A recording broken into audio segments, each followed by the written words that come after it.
we're going to get started with what is your name, how old are you, and where are you from? All right. My name is Heidi. Mentally, I'm about 17, but this vessel is technically 48. And I'm from Toronto, Canada. Great. And how did you become an Elvis fan? This is kind of a twofold story for me because my mom was a teenager in the 50s and 60s. So I grew up on oldies music my whole life. She loves the Everly Brothers, and she's from England. So she's more of a Beatles fan than Elvis, but she still exposed me to a little bit. And when I was 5, she bought me my first record, which was Elvis Sings for Children and Grown-Ups Too. I don't know if you're familiar with that record, but it's adorable. Like, it has a bunch of cute songs that kids would like Old MacDonald Had a Farm and Big Boots and stuff, and it has little kids drawings. It's very colorful, and I loved it as a little girl. And it also has Old Shep, and I used to beg my mother to put Old Shep on for me, and then she'd be like, "Are you sure?" Because she knew it was going to make me cry. Yeah. And I'd be like, "Yes, put it on," and then I would cry, and I would beg her to turn it off. But then as soon as she turned it off, I'd beg her to put it back on again. I just loved that song so much as a really little girl. So I listened to Elvis pretty much my whole life, but it wasn't until 1995 that I really fell into the obsession that I am now in. When I was 19, I had heard that Elvis fans still did this vigil thing on the anniversary of his passing, and like I said, I wasn't like a massive fan or anything. And me and my friends, we thought it was kind of crazy. It sounded a bit nuts. And we took my video camera and we were going to go to Memphis and try and make a documentary about these crazy Elvis fans and what was this all about. And but then we got there, and on the night of the vigil, they closed the whole street off, and there was hundreds of people just sitting on they don't really sit much, but they were all sitting on the road with the candle displays and pictures of Elvis. And I always remember this one in particular. There was like a little boy with an elderly couple, and I don't know if they were his grandparents or whatever. He's probably like 6, and the woman had her arms around him, and he was crying. And I just found it so moving. And there was lots of people crying. And then when we did the vigil and we walked in single file in silence up to the meditation garden, and there was an older man in front of me who took a Ziploc bag out of his bag and started scattering some ashes on Elvis's grave, which is illegal, by the way. You're not supposed to. But it was just so shocking and moving to me. I was just so profoundly moved by how, after so many years, that someone could move this deep and enduring love these people had was just so moving to me. So I went home and immediately just read, listened, watched everything I possibly could, and I just fell head over feet, and it's been that way ever since. Yeah, I love that. Okay, I'm so excited to ask you about this. So you have a social media account called Tiny Graceland, and where you're building a miniature Graceland. Can you please tell me about this and like how it got started, where the idea came from? Tell me everything. It was January 2021 I started. It's been a long time, but I do have a day job, or else I probably would be further along.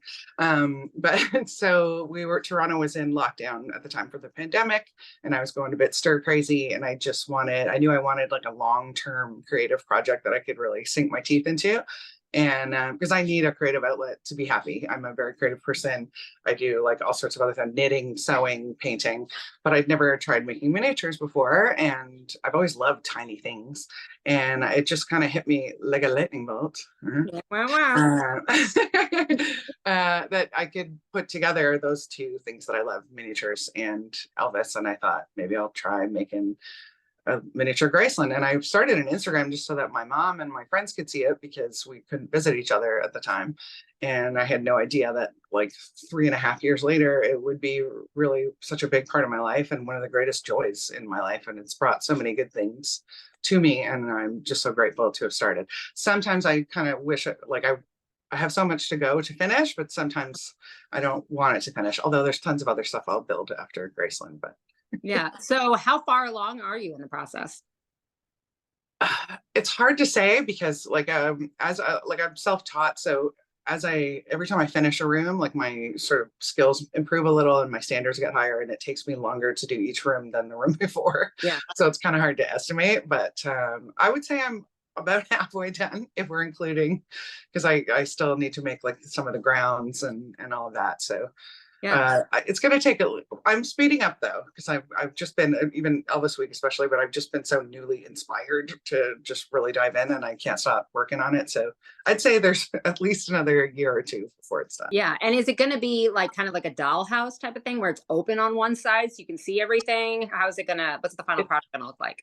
it's half the size of a regular dollhouse. You could fit it into a dollhouse twice. It's actually much smaller than people think, but and it's I designed it in movable sections so that it fits together in the layout of the real Graceland, like you're looking at the house.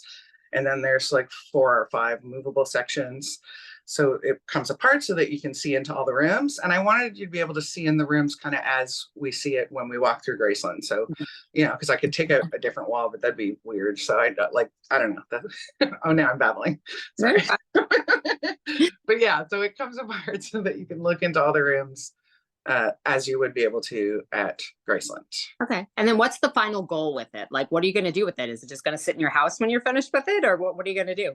I would really like someday for people to be able to see it in person, because like I said, it is so much, I think it's a lot smaller than people think it is. And it is portable. I mean, I can take it anywhere. So I'd love to take it on a little tour, get it in some little galleries or something. I mean, obviously the ultimate dream would be to have it displayed at Graceland, but a girl can dream. But I definitely, regardless, would really like to have it somewhere where people can see it in person. So what has surprised you most on your Elvis journey, whether it's about Elvis, about the community, or just in general? What's surprised you the most about being an Elvis fan?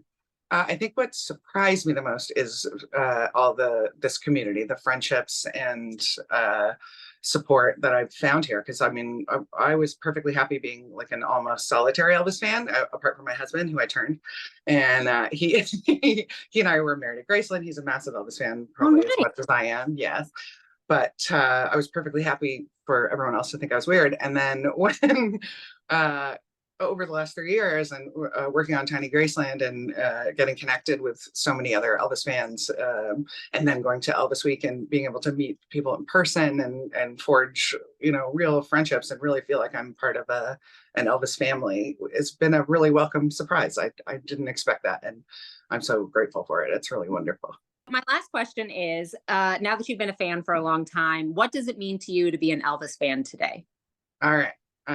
So this is where I'm probably going to sound a little bonkers, but I know you're not going to judge me. Not us. But to me, I mean, Elvis is such a big part of my life. Elvis and his music are like a friend to me, sometimes a mentor, sometimes like a guardian angel. Oh my goodness, I'm going to cry. That's okay. He reminds me to stay kind and curious. He helps me to dream bigger. He's helped me believe in myself. And sometimes when I'm working on Tiny Graceland, I feel like he's there with me. It's like I'm building like a spirit house. I know that sounds completely insane. But yeah, obviously he means a lot to me, as he does to so many other people. And he's just brought so many wonderful gifts to my life. And I'm just so grateful that I am an Elvis fan. Yeah. Such a great answer. I mean, I think I've said it before, but I just believe that Elvis comes into our lives exactly when we need him. And he's carried everybody through something in their lives. And I absolutely identify with it. And you're doing such great work. And I think you're such an important part of this community. And we love watching Tiny Graceland and the evolution of it. And I hope you never stop building it because we always the updates. But thank you so much for talking to me today. This is so great. And I can't wait to see all the comments and the love that pops up on this video because you're such an important part. Oh, thank you so much. It was so lovely talking to you, and so great to see you again. Last time I saw you, we were in Memphis. Absolutely, you were popular at Elvis Week, so I got a chance to chat. So thank you again.